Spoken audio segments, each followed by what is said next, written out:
दोस्तों, क्या समय यात्रा संभव है? नमस्कार, 11 मिस्टीरियस टीवी में आपका स्वागत है।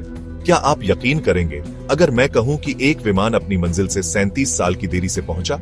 यह कहानी है पैन अमेरिकन फ्लाइट 914 की, जो 1955 में न्यूयॉर्क से मियामी के लिए उड़ा था और अचानक 1992 में कराकास एयरपोर्ट पर उतर गया।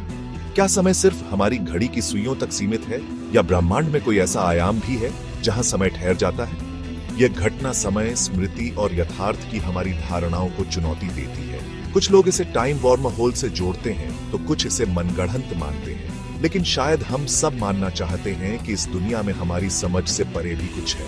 आइए इस रहस्य की तह तक पहुंचने का प्रयास करते हैं। 2 जुलाई 1955 न्यूयॉर्क के जॉन एफ कैनेडी एयरपोर्ट पर सुबह की हलचल थी।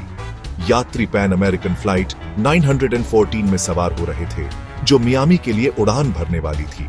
सब कुछ सामान्य था, मौसम साफ, पायलट तैयार, यात्री उत्साहित। विमान ने उड़ान भरी और आसमान में ऊपर उठ गया। लेकिन यह शांति ज्यादा देर नहीं रही। कुछ ही देर में विमान अचानक रडार से गायब हो गया, बिना किसी चेतावनी के। जब pan Am flight 914 radar screen से अचानक गायब हो गया, तो कंट्रोल रूम में बैठे ऑपरेटरों को पहले लगा कि यह कोई तकनीकी गड़बड़ी है। उन्होंने तुरंत विमान से संपर्क साधने की कोशिश की, लेकिन रेडियो पर सिर्फ खामोशी थी। बार बार कॉल किया गया, लेकिन कोई जवाब नहीं आया। कंट्रोल रूम में तनाव का माहौल बनने लगा। ऑपरेटरों ने तुरंत अपने वरिष्ठ अधिकारियों को सूचित किया। जल्द ही यह खबर पैन अमेरिकन एयरवेज के मुख्यालय और सुरक्षा एजेंसियों तक पहुंच गई। किसी को समझ नहीं आ रहा था कि आखिर हुआ क्या। विमान के गायब होने से पहले कोई आपातकालीन संकेत नहीं मिला था।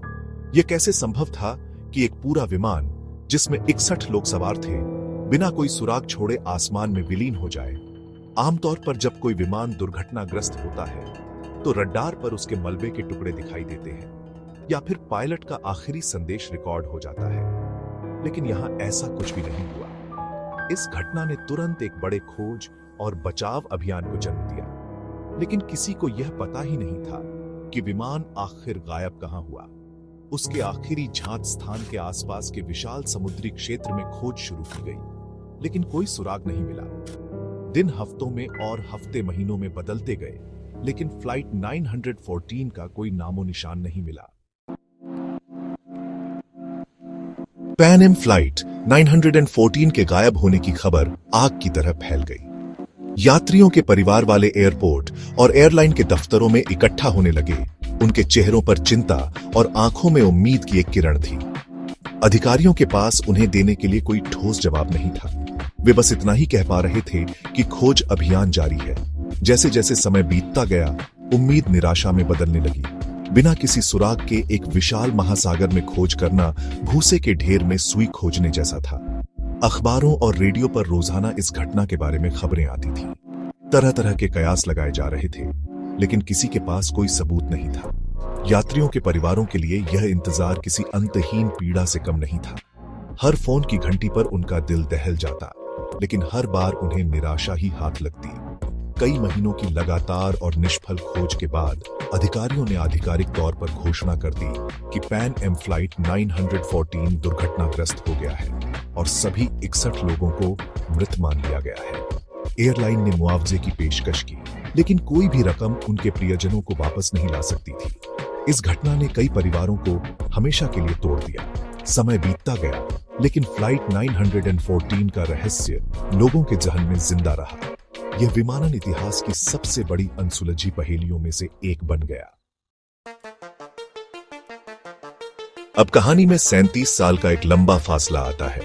साल था 1992, तारीख 21 मई। वेनेजुएला के कराकास एयरपोर्ट पर एक सामान्य दिन था। एयर ट्रैफिक कंट्रोलर जुआन डे ला कॉर्टे ने रडार पर एक अज्ञात विमान का सिग्नल देखा। यह विमान बिना किसी पूर्व सूचना के एयरस्पेस में आ गया था।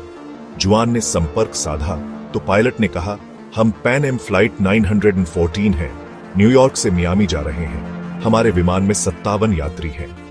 जुआन को यकीन नहीं हुआ।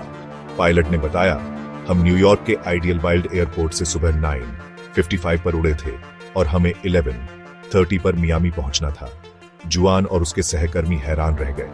पैन एम एयरलाइन तो सालों पहले बंद हो चुकी थी और जिस विमान का जिक्र पायलट कर रहा था वह 1955 में गायब हो गया था।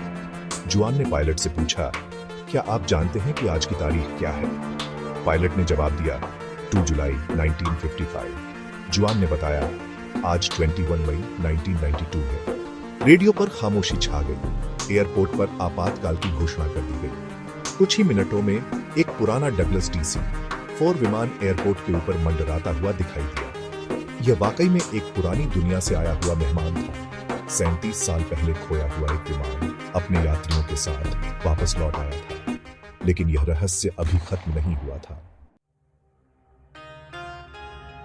जैसे ही Pan Am flight 914 Caracas airport के रनवे पर उतरा, एक अजीब सी खामोशी छा गई।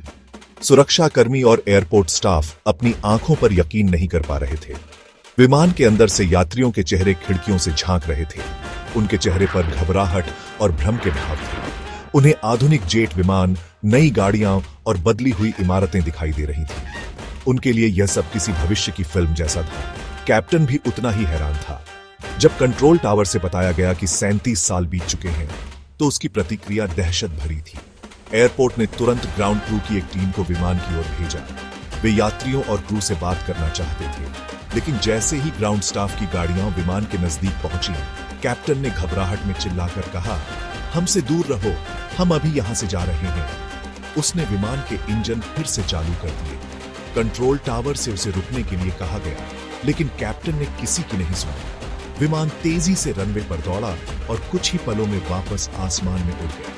वह फिर से बादलों में खो गया और रडार स्क्रीन से गायब हो गया। पैन एम फ्लाइट 914 का दोबारा गायब होना उतना ही रहस्यमयी था जितना उसका प्रकट होना। कराकास एयरपोर्ट पर मौजूद सैकड़ों गवाहों की आंखों के सामने वह पुराना विमान आसमान में चढ़ा और फिर से ओझल हो गया। वायुसेना के जेट विमानों को उसे खोजने के लिए भेजा गया, लेकिन वे उसे ढूंढ नहीं पाए। रडार पर उसका कोई नामो निशान नहीं था। अगर वहां इतने सारे गवाह और कंट्रोल टावर की रिकॉर्डिंग न होती, तो शायद कोई इस घटना पर यकीन भी नहीं करता। जब विमान टेक ऑफ कर रहा था, तो उसके पायलट ने घबराहट में एक पॉकेट कैलेंडर नीचे गिरा दिया था। वह कैलेंडर साल 1955 का था। यह एक छोटा सा सबूत था, लेकिन यह इस बात की पुष्टि करता था कि विमान और उसके यात्री वाकई समय के एक लंबे अंतराल को पार करके आए थे। इस घटना के बाद दुनिया भर में फिर से पैन एम फ्लाइट 914 की चर्चा होने लगी। विशेषज्ञों ने इसे टाइम स्लिप या समानांतर ब्रह्मांड से जुड़ी घटना बताया, लेकिन ये सभी सिर्फ सिद्धांत थे। विज्ञान के पास इस घटना की कोई ठोस व्याख्या नहीं थी। पैन एम फ्लाइट 914 की कहानी हमें यह सिखाती है कि ब्रह्मांड हमारी कल्पना से कहीं ज्यादा बड़ा और रहस्यमयी है। क्या पैन एम फ्लाइट 914 की घटना सच है? इसका स्रोत वीकली वर्ल्ड न्यूज नामक टैबलॉयड है, जो सनसनीखेज और मनगढ़ंत खबरों के लिए जाना जाता था। फ्लाइट 914 की कहानी पहली बार 1985 में छपी थी और 1992 में फिर से। अखबार ने एक गवाह का नाम दिया, लेकिन ऐसा कोई व्यक्ति नहीं मिला। विमान, तारीखें और गवाह सब में विरोधाभास हैं। फिर भी यह कहानी हमें सोचने पर मजबूर करती है, क्या समय यात्रा संभव है? आपको क्या लगता है, सच या सिर्फ एक रोमांचक दिमागी खेल? वीडियो देखने के लिए दिल से शुक्रिया। अगर आपको मजा आया हो तो लाइक जरूर ठोको, कमेंट में अपनी राय बताओ और चैनल को सब्सक्राइब करना मत भूलना। मैं रेगुलरली आपके लिए धमाकेदार कंटेंट लाता रहूंगा, तो बेल आइकन दबा दो ताकि अगली वीडियो सबसे पहले आप तक पहुंचे।